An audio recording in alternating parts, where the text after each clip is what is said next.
Alors, pas plus tard qu'hier soir, il y a eu une émission où étaient opposés des gens lambda face au monde politique. Le thème étant de savoir si ces personnes qui travaillent au gouvernement ou qui sont à l'Assemblée sont des privilégiés. Alors, nous avons eu un député centriste qui nous ramène sa feuille de salaire et qui nous dit qu'il gagnait après impôt 4 200 ou 300 euros net par mois et qui comprenait que, vous savez, ils ont toujours des belles paroles, qu'il avait travaillé pendant pas mal de temps à toucher 300 euros par mois, que son poste de député n'était pas non plus infini et qu'effectivement c'était renouvelé ou pas à chaque fois. Et effectivement, il a tout à fait raison sur ce point-là.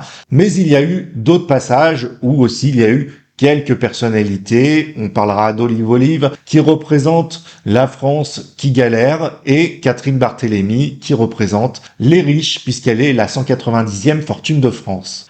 Alors, je vous invite à regarder ce passage où la France d'en bas et la France d'en haut discutent sur leur position politique. Ils ne sont d'accord sur rien, et c'est dans l'actualité du jour.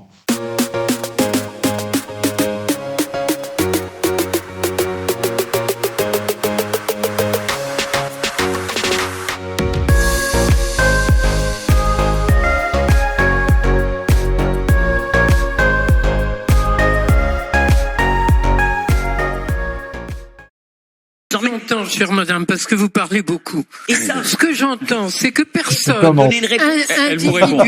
individuellement, personne ne veut qu'on lui prenne quoi que ce soit.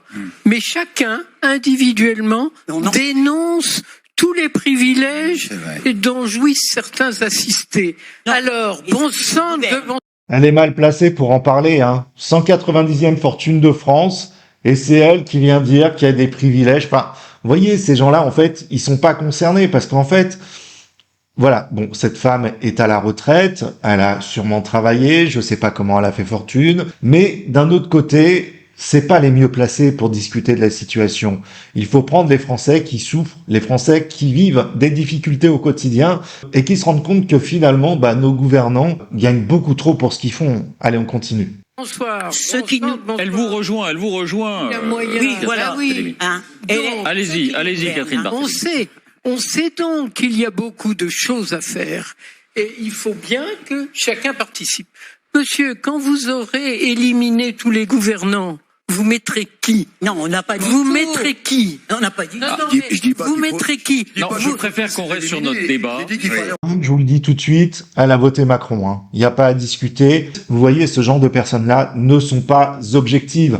Alors effectivement, elle demande qui à la place des gouvernants. Est-ce qu'il faudrait tous les éradiquer? Non, c'est pas ce qu'on dit. Il faudrait changer le monde politique. Il faut changer les hommes et les femmes qui aujourd'hui gouvernent et qui ne sont pas capables de résoudre les problèmes du pays ou qui dépensent l'argent des Français n'importe comment. Changer. C'est une différence. Mais la solution, mais madame, vous avez raison. éliminer Moi, je pense que nos gouvernants. gouvernants sont mauvais. Et là, il suffit de regarder le résultat aujourd'hui d'Emmanuel Macron et personne pourra me dire aujourd'hui qu'il est bon. D'ailleurs, on a opinion publique d'Emmanuel Macron. Oui, on est en démocratie, mais en attendant, on a un président qui fait ce qu'il veut. Oui, on est en démocratie. Donc, il préfère donner du pognon à l'Ukraine, du pognon aux autres que les Français, bien sûr. Mais à part ça, oui, on est en démocratie, il n'y a pas de problème. Il fait ce qu'il veut. Donc la démocratie, on l'a bien compris, hein. On est en démocratie. On est en démocratie. Oui, non, mais tout à fait. Mais quand un président de la République, madame, et s'il a 15% dans les sondages aujourd'hui d'opinion publique, c'est que les Français se sont trompés. Je pense qu'un bon président, comme un général de Gaulle l'a fait, on doit écouter la voix du peuple. Le peuple lui demande de partir puisqu'il est mauvais. Il est en train de mettre la Maison France aujourd'hui en liquidation judiciaire. Eh ben, je suis désolé, il est temps de s'en séparer. Le sujet n'est pas Emmanuel Macron, on en parle à longueur.